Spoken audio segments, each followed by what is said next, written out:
राधे राधे। राधा रानी की कृपा आप सब पर बनी रहे। ओम नमो भगवते वासुदेवाय नमः। आज हम माघ मास का 9वां अध्याय सुनेंगे, तो चलिए हम अपना अध्याय शुरू करते हैं।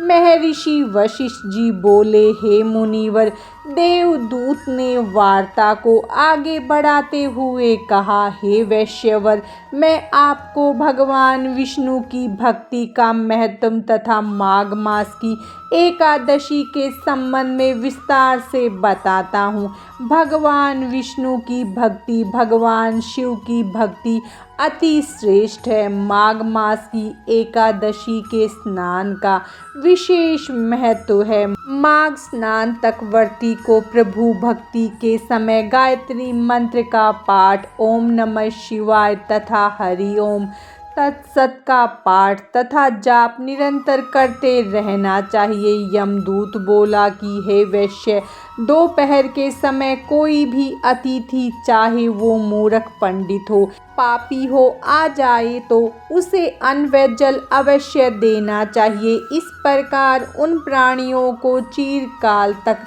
स्वर्ग का उपयोग मिलता है। अतिथि धर्म का पालन करने वाला गृहस्थ अनेक सुख व संपन्नता को प्राप्त करता है। अन्नदान करने वाले परोपकारी व दानी पुरुष दिव्य विमान पाते हैं तथा स्वर्ग में अमृत पान करते हैं। देवदूत बोले, एक बार उसने स्वयं भगवान विष्णु के मुख से व्रत तथा दान के महत्व की व्याख्या श्रवण की थी तथा धर्मराज ने स्वयं साविध्वज राजा को, जो धर्मपरायण, सत्यवादी तथा प्रजापालक व दानवीर राजा था, उससे कहा था कि यदि सुख व स्वर्ग भोगना चाहते हो तो अन्नदान अवश्य करो। देवदूत बोला, स्वयं धर्मराज के मुख से उसने सुना था कि जो मनुष्य गर्मी में जल, सर्दी में अग्नि तथा सदैव अन्नदान करते हैं, वह कभी यम के दुख नहीं उठाते। जो अपने किए हुए पापों का प्रायश्चित करता है, वह नरक को नहीं देखता, और प्रायश्चित न करने वाला मनुष्य नरक में जाता है।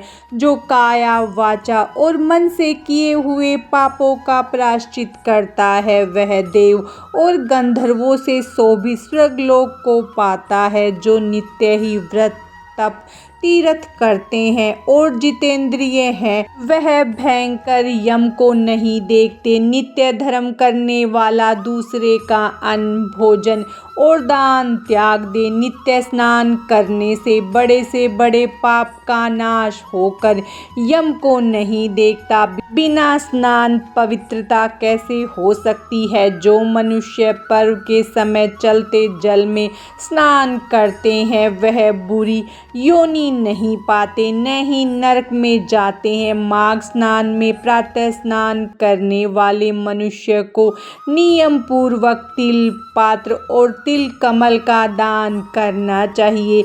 यमदूत कहते हैं कि हे विकुंडल, पृथ्वी, सोना, गो आदि परम दान करने वाला स्वर्ग से नहीं लौटता। बुद्धिमान पुण्य तिथियां, संक्रांति आदि को थोड़ा सा दान करके भी बुरी गति को नहीं प्राप्त होता। सत्यवादी, मौन रहने वाला, मीठा बोलने वाला, क्षमाशील, नीतिवान, किसी की निंदा न करने वाला, सब प्राणियों पर दया करने वाला, पराये धन को तृण के समान मानने वाला मनुष्य कभी नरक को नहीं भोगता। प्रत्येक मनुष्य का कर्तव्य है वह पूरे माघ मास प्रयागराज में स्नान करे, क्रोध का त्याग करे, विष्णु भगवान तथा भगवान शिव की भक्ति में लीन रहे तथा शक्ति, दान, पुण्य करता रहे, माता पिता की सेवा करे। ऐसा व्यक्ति अवश्य ही स्वर्ग को पाता है। माघ मास का